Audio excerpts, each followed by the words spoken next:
So just the other day, I was talking with my wife, and we were discussing about how women view friendships and how men view friendships. And it's kind of interesting. She didn't fall into the women category, but I know a lot of women that do, where if you're friends with somebody and you don't talk for like 6 months or a year, you feel like there's something wrong. At least most women I've talked to about this, they'll think that something is wrong. Whereas for guys, when I haven't seen a friend in like 6 months, a year, maybe 2 years, maybe 4, 5, 6 years, and I happen to run into them, I still consider them my friend. I still consider them a buddy. Like, I don't really equate talking regularly as a sign of friendship, right? And that's just the way guys work, and girls are at least for the most part different. And the reason why I bring this up is because I was reflecting upon my death, and I think all of you guys should do that. I recommend, it's actually a teaching that many of the saints recommend, which is just reflecting on your death, especially right before you go to bed, and just recognizing that every day you've been given is a gift, and it's not really sometimes we take it for granted, right? We assume that we can make plans. You know, I've kind of gotten to a point now where I just don't want to make plans anymore. I just want to walk and accept what God gives to me, right? And it turns out I didn't know this, but it was a very Franciscan way. I heard a priest talk about it too, and I was like, okay, I guess that's the same thing.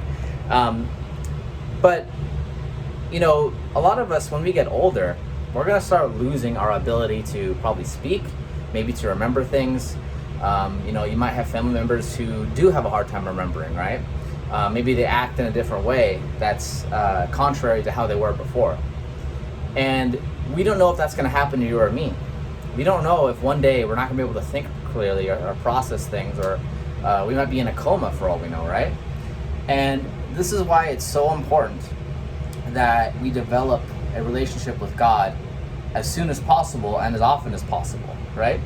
One of my grandmother, she's going through dementia, and she has this basic condition where she'll just like start forgetting people. She'll start forgetting faces.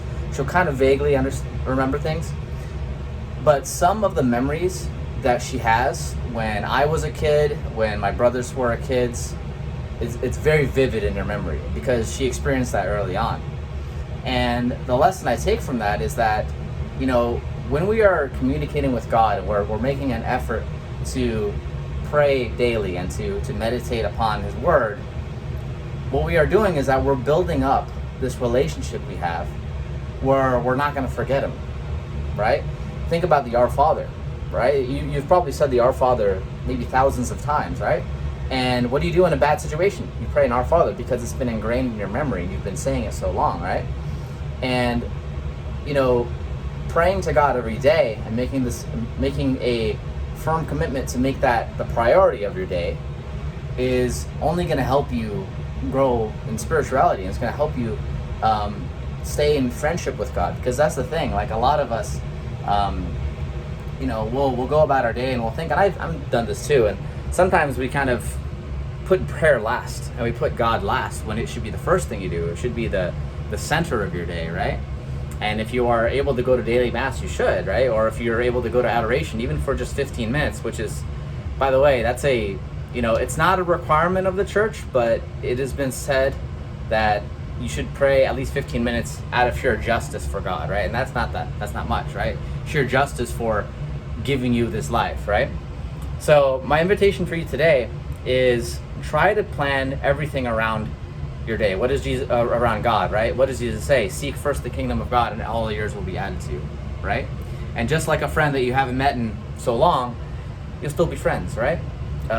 Especially during that time where maybe we're incapacitated, maybe we're unable to speak, maybe we're in a coma, maybe we're dying, and our brain may not function as well as we want it to, right? And that's why we got to build up that relationship now, so that way when we're unable to speak, when we start acting in a way that's contrary to how we grew, and of course God knows that, right? God understands, our conditions, right?